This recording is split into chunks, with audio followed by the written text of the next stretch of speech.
Namaste. Hi to everyone at the 6th Indian World Film Festival 2022.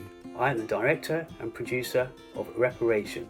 Firstly, I feel honoured to have the first ever screening of this version of the film play in India, at the Indian festival, because it's somewhere I have a big affection for, it's somewhere I've been to on a couple of occasions, and so it means a lot to me. The idea first came up after seeing a location close to my home which featured a stairwell.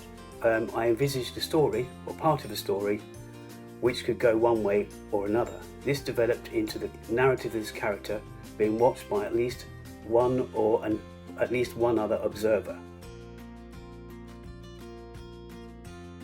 The drive for making this film was similar to other films or video art that I've created. Basically, the idea and possibility was something which had to be seen on screen. When you have an idea, sometimes you've just got to get it out and get it made. That's not to say it couldn't work in any other form or another form, such as a written piece. It potentially could. The other motivation was that I may not always have access to the location or locations. For the very first scenes we shot, the stairwell and CCTV scenes, it was actually just before the pandemic hit the UK. But the good thing was, we only needed a tiny crew. But finding an actor can be a challenge on a film at any time. We were fortunate enough to have Tong Wu to come on board. She prepared so much for the film. It was pretty amazing. But later scenes were delayed due to the pandemic.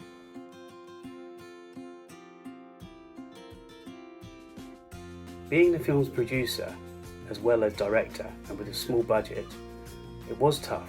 This wasn't due to any fees being paid to the crew and the actors, but more that there was simply so much to organise.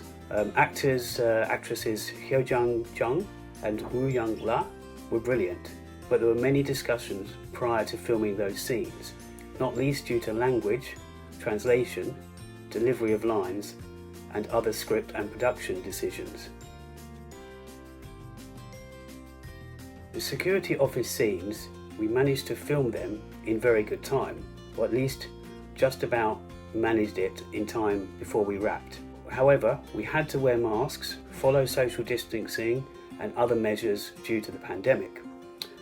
These scenes, incidentally, were filmed around 9 months later than the stairwell scenes.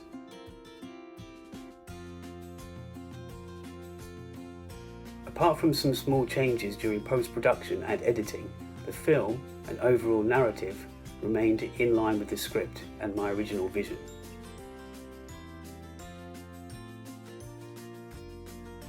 For this version of the film, and therefore with much of the story surrounding the two students in the security office, the target audience was thought to be, it should be, Koreans, as well as anyone interested in or passionate about social issues and story, but also anyone who likes an intriguing story. If I had to provide a USP or sort of log line, this would probably be it.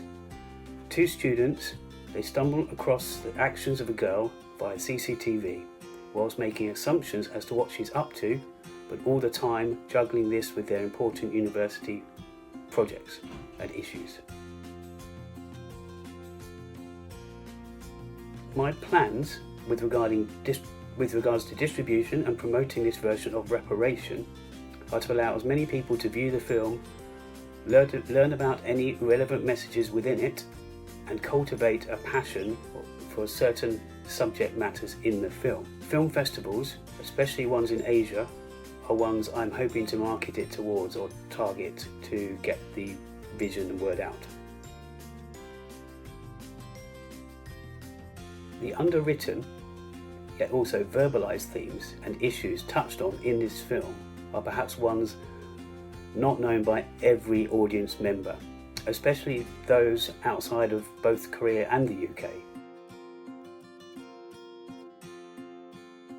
As I have learnt from this whole reparation experience, there is a fine line between telling a story which may appeal to many and one in which hopefully does exactly that whilst including important, timely, political or even preachy messages.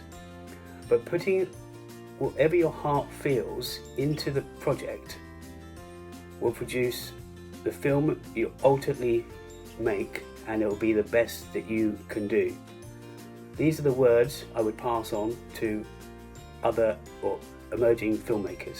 So I'd finally like to thank anyone who sees this film, Reparation, also for taking the time to watch this interview, and also I must give kudos and best wishes to everyone at the 6th Indian World Film Festival 2022. Thanks for watching. Bye.